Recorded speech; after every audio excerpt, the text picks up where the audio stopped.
दहशतगर्दों का एक और वार। कराची यूनिवर्सिटी में खुदकुश धमाका, 3 चीनी असातिज़ा समेत 4 अफराद हलाक, 4 जख्मी हो गए।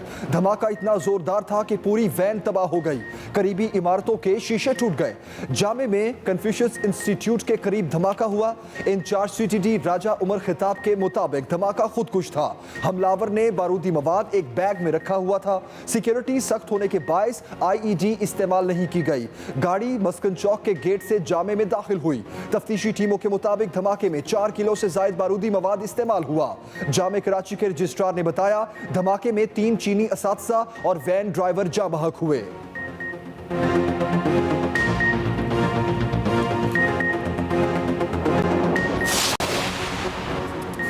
कराची धमाके की CCTV फुटेज मंजर आम पर आ गई। इंस्टीट्यूट के मरकजी गेट पर बुरखापोश खातून को देखा जा सकता है।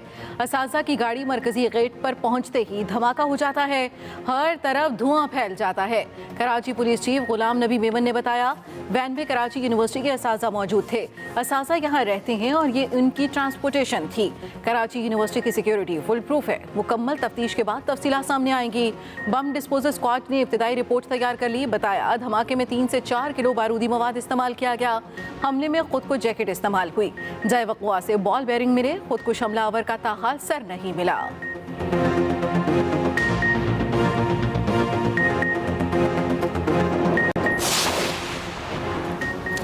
वज़ीर आज़म शहबाज शरीफ का इस्लामाबाद में चीनी सिफारत खाने का दौरा। चीनी सदर के लिए खुसूसी ताज़ियती पैगाम तहरीर किया। कहा, वाक़े की शदीद अल्फाज में मजम्मत करते हैं, तेज़ी से तहकीकात करेंगे, मुजरिमों को कानून के मुताबिक इबरत का निशान बनाएंगे। वज़ीर दाखिला राना सनाउल्लाह को कराची पहुँचने की हिदायत कर दी। ये भी कहा कि चीनी बाशिंदों की जान लेने वालों को फांसी के फंदे तक पहुँचाएंगे, 2 तरफा ताल्लुकात को मुतासिर नहीं होने देंगे। वज़ीर आज़म ने चीनी बाशिंदों और इदारों की सिक्योरिटी बढ़ाने का भी हुक्म दे दिया। वज़ारत ख़ारजा की कराची बम धमाके की मजम्मत। तर्जुमान दफ्तर ख़ारजा ने कहा, धमाके मुल्ज़िमों को इंसाफ के कटहरे में लाया जाएगा। वज़ीर आला सिंध मुराद अली शाह की चाइनीज़ काउंसिल जनरल से मुलाकात, यकीन दहानी करवाई। वैन धमाके में मुलव्विस अफराद को कैफरे किरदार तक पहुँचाया जाएगा। दहशतगर्दी की सोच और किरदारों से आहनी हाथों से निपटा जाएगा। दहशतगर्दी के वाक़े की मुकम्मल तहकीकात होंगी। वज़ीर आज़म शहबाज शरीफ का वज़ीर आला सिंध से भी राब्ता, टेलीफोन पर धमाके से मुतालिक तफसीलात हासिल की। वज़ीर आज़म ने कहा, दहशतगर्दी को जड़ से उखाड़ फेंकने में हर तरह से मदद करेंगे। दहशतगर्द पाकिस्तान दुश्मन है, इत्तेहाद और इज्तिमाई कोशिशों से इनका कला कुमा करेंगे। शहबाज शरीफ की जख्मियों को बेहतरीन सहूलियात फराहम करने की हिदायत।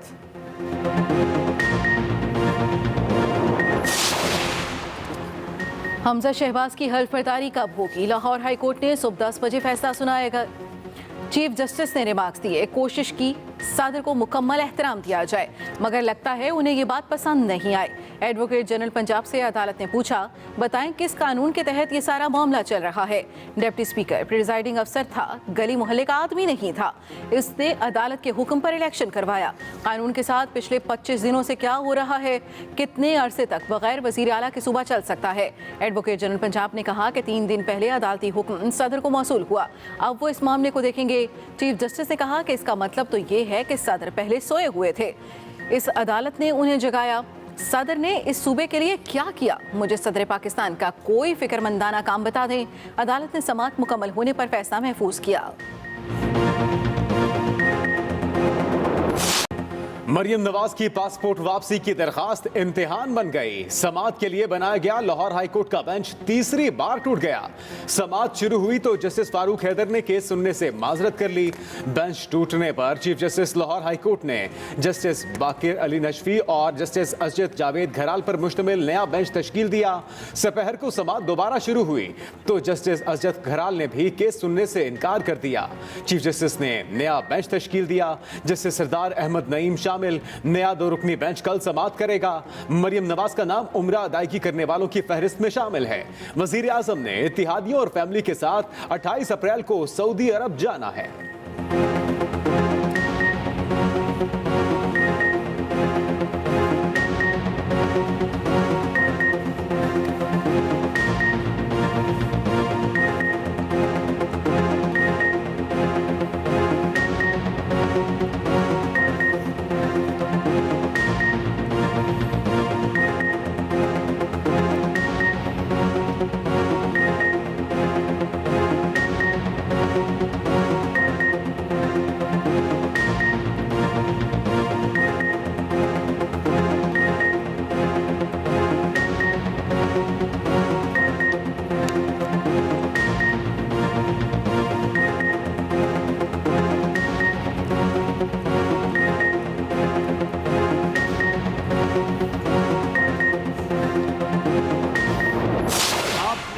गली गली मोहल्ले मोहल्ले निकलना है और लोगों को तैयार करना है। 60% कैबिनेट जमानत पे है। एक इम्पोर्टेड हुकूमत जो एक बैरूनी साजिश के तहत हमारे मुल्क के ऊपर मुसल्लत की गई। इस मुल्क के बड़े बड़े डाकुओं को हमारे ऊपर बैठाया। जरदारी और ये शहबाज शरीफ और नवाज शरीफ इस मुल्क के सबसे बड़े डाकू हैं। किसी सूरत हम सिवाय अल्लाह के किसी के सामने नहीं झुकेंगे। हम एक आजाद मुल्क है। पूरी कौम बच्चों के मुस्तकबिल के लिए घरों से निकले। चेयरमैन पीटीआई इमरान खान की अपील।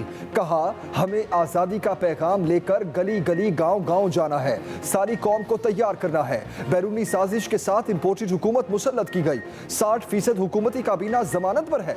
डाकुओं को मुसल्लत किया गया। आसिफ जरदारी, नवाज, शहबाज सबकी ऑफशोर कंपनीज हैं। चोर हुक्मरान छुट्टियां मनाने, कारोबार करने और इलाज के लिए बाहर जाते हैं। पाकिस्तान एक खुददार मुल्क है।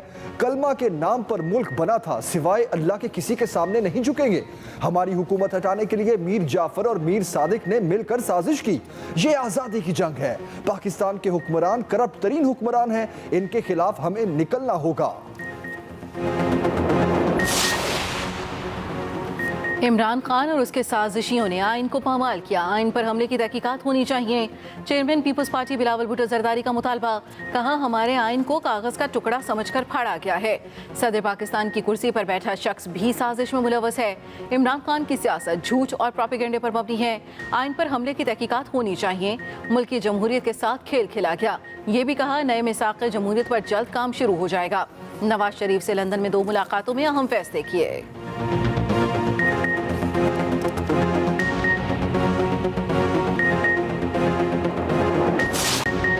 इमरान खान की कॉल पर इलेक्शन कमीशन के बाहर पीटीआई का एहतजाज। सूबाई दफातर के बाहर कारकुनों की शदीद नारेबाजी। इस्लामाबाद का रेड जोन सील। नादरा चौक पर मुजाहिरा। कराची में सूबाई इलेक्शन कमीशन ऑफिस के बाहर कारकुनों की बड़ी तादाद जमा। पेशावर, लाहौर, गुजरांवाला समेत मुख्तलिफ शहरों में भी मुजाहिरे। चीफ इलेक्शन कमिश्नर को फौरी ओहदे से हटाने का मुतालिबा। पीटीआई रहनुमाओं का मुल्क में फौरी इलेक्शन कराने का भी मुतालिबा। शेख रशीद बोले, चोर डाकू लुटेरे सऊदी अरब जा रहे हैं, उन्हें वहां भी अवाम का सामना करना पड़ेगा।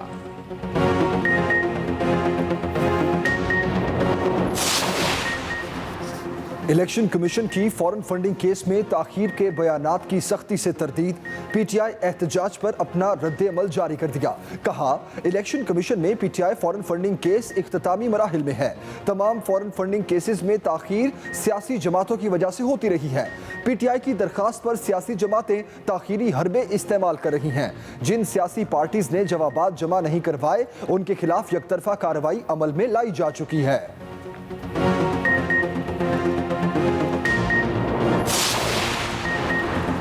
इलेक्शन अपने मुकर्ररा वक्त पर होंगे। जब पाकिस्तान के अवाम चाहेगी उस वक्त इलेक्शन होगा। वज़ीर इत्तलात मरियम औरंगज़ेब कहती हैं, 2 हफ्ते पहले इक़्तिदार की कुर्सी पर मुसल्लत टोला लूट रहा था। आज लोड शेडिंग और डीजल पर सवाल कर रहा है। कुछ शर्म होती है, कुछ हया होती है। अवाम को बेवकूफ़ ना बनाया जाए। ये 8 साल से फॉरेन फंडिंग केस पर जवाब नहीं दे रहे। जब पूछा जाए तो इलेक्शन कमीशन पर हमलावर हो जाते हैं। इलेक्शन कमीशन को धमकियां दी जा रही हैं कि इलेक्शन करवाए जाएं। अब जवाब देने का वक्त आ गया है। इमरान खान कचहरे में हैं। इमरान खान मर्जी का जज, मर्जी का वकील और मर्जी का फैसला चाहते हैं। वो ना आइन को मानते हैं ना कानून को। वो अपने आप को ही आइन और कानून समझते हैं। शहबाज शरीफ ने बिजली की लोड शेडिंग खत्म करने के लिए 1 मई की डेडलाइन दे दी। कहा, गर्मियों में लोड शेडिंग से अवाम को मुश्किलात में मुब्तला नहीं कर सकते। वज़ीर आज़म शहबाज शरीफ ने पावर प्लांट्स चलाने के लिए ईंधन के मरबूत और मुस्तकिल निज़ाम की तश्कील की हिदायत कर दी। हंगामी इजलास में वज़ीर आज़म को बताया गया, 1 साल से बंद पड़े 27 बिजली घरों में से 20 को फ़ाल कर दिया गया। वज़ीर आज़म का फसलों की कटाई के दौरान डीजल की मसनूई किल्लत पैदा करने की शिकायत पर भी सख्त नोटिस। हुक्म दिया, मसनूई किल्लत पैदा करने वालों की निशानदही करके फौरी और सख्त कार्रवाई करें।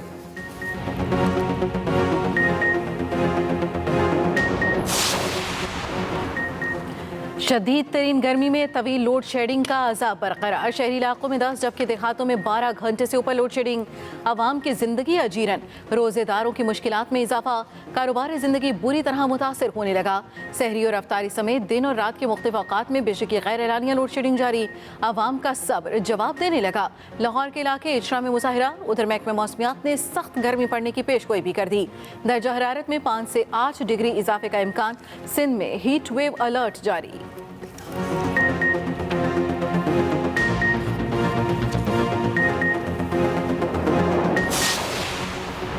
वज़ीर खजाना मिफ्ता इस्माइल ने महंगाई, लोड शेडिंग और IMF के साथ सख्त मुआहिदों का जिम्मेदार इमरान खान को करार दे दिया। कहा इमरान खान और उनकी टीम ने कौम और IMF दोनों से झूठ बोला। जाते जाते वो मईशत के लिए बारूदी सुरंग बिछा कर गए ताकि पाकिस्तान दिवालिया हो जाए। ये साजिश नाकाम हो गई। हमने IMF से कहा है कि हम इतने सारे टैक्स एक साथ अवाम पर नहीं लगा सकते। 4 साल में इमरान खान और उनके अरस्तु जो मईशत का दिवालिया निकाल कर गए, हम वो नहीं करेंगे। 4 साल पाकिस्तान के हर शोबे को सत्यानाश और बेड़ा गर्क किया और अब अपने 4 साल की तबाही का 4 दिनों में हमसे हिसाब मांगते हैं। कोई शर्म होनी चाहिए। और जो नालायकी इमरान खान मुल्क को देकर गया है, उस नालायकी को पाकिस्तान स्पीड से बदलेंगे। इमरान खान ने 4 सालों में कौमी मईशत तबाह कर दी। 4 सालों की तबाही का हिसाब 4 दिन में मांगा जा रहा है। वफाकी वजीर एहसन इकबाल की मीडिया से गुफ्तगू। एहसन इकबाल ने कहा इमरान खान सोशल मीडिया के जरिए इदारों पर हमले करके अपने केसों से बचना चाहते हैं। इमरान न्याजी चाहता है इसकी करप्शन पर सवाल ना पूछा जाए। इमरान खान की नालायकी को पाकिस्तान स्पीड से बदलेंगे।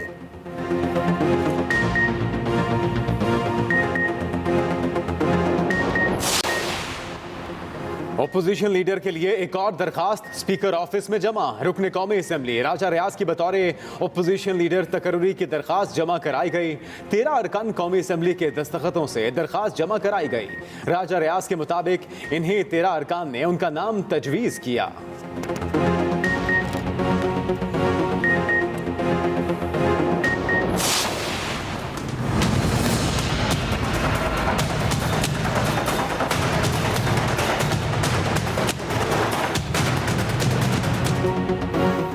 कराची से लाहौर आकर निकाह करने वाली दुआ ज़हरा को शौहर के साथ जाने की इजाज़त। लाहौर की जुडिशल मजिस्ट्रेट की अदालत में लड़की पेश, बयान रिकॉर्ड। अदालत ने दुआ ज़हरा को दारुल अमान मुंतकिल करने की पुलिस की दरखास्त मुस्तरद कर दी। लड़की ने बताया उसने मर्जी से शादी की, किसी ने इख्वा नहीं किया, खावंद के साथ बहुत खुश हूँ, तंग ना किया जाए। लड़की ने वालिदैन के खिलाफ दावा भी दायर कर दिया। कहा वालिद जबरदस्ती किसी और से शादी कराना चाहते थे। दुआ ज़हरा पाकपतन से मिली थी, फिर लाहौर लाया गया। दोनों की दोस्ती पबजी गेम पर हुई। लड़की के वालिद की भी न्यूज़ कॉन्फ्रेंस। बेटी के नाबालिग होने के दस्तावेजी सबूत मीडिया को दिखा दिए। कहा मेरी शादी को 18 साल नहीं हुए तो दुआ 18 साल की कैसे हो गई। बेटी पर तशद्दुद करने की भी तरदीद की। कराची के इलाके सोल्जर बाजार से 25 साल लड़की के लापता होने का ड्रॉप सीन। दिना नामी लड़की ने बिहाड़ी में निकाह कर लिया। कानून नाफिज करने वाले इदारों ने दिना नामी लड़की को ढूंढ लिया। निकाहनामा भी सामने आ गया। 25 साल लड़की 23 अप्रैल को लापता हुई थी। अहले खाना के मुताबिक लड़की को अगवा किया गया था।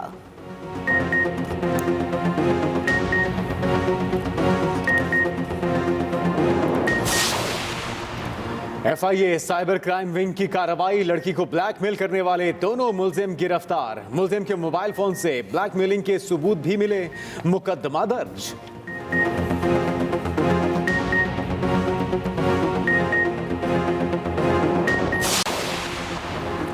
सर्विसेज अस्पताल में जेर इलाज गवर्नर पंजाब उमर सरफराज चीमा को डिस्चार्ज कर दिया गया। डॉक्टर्स ने मुख्तलिफ टेस्ट लेने के बाद उन्हें घर जाने की इजाज़त दी। गवर्नर पंजाब कल से गवर्नर हाउस में अपनी जिम्मेदारियां दोबारा संभालेंगे।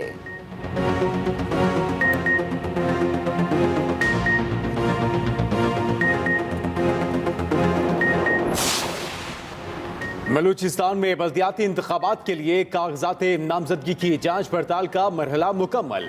एतराज़ात 28 अप्रैल तक दायर किए जा सकेंगे। रिटर्निंग अफसरान 29 अप्रैल से 6 मई तक अपीलों पर फैसले करेंगे। उम्मीदवारों को इंतखाबी निशानात 10 मई को दिए जाएंगे। क्वेटा और लसबेला के अलावा बलूचिस्तान के तमाम अजला में पोलिंग 29 मई को होगी।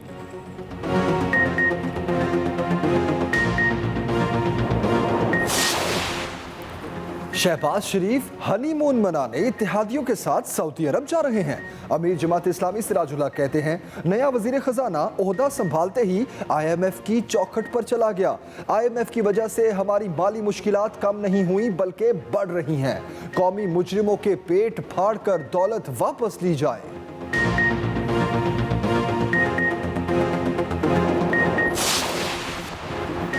कराची के खैराती अस्पताल की मुनफरिद काविश। कैंसर से मुतासरा बच्चों के चेहरों पर खुशियां बिखेरने के लिए ईद बाजार सजा दिया। मरीज बच्चे और बच्चियां बीमारी भूलकर ईद की तैयारी में लग गए। किसी ने जूते और कपड़े लिए तो बच्चियों ने रंग बिरंगी चूड़ियों और मेहंदी का इंतखाब किया। बच्चों के पुरमसरत चेहरों को देखकर वालिदैन भी खुशी से निहाल।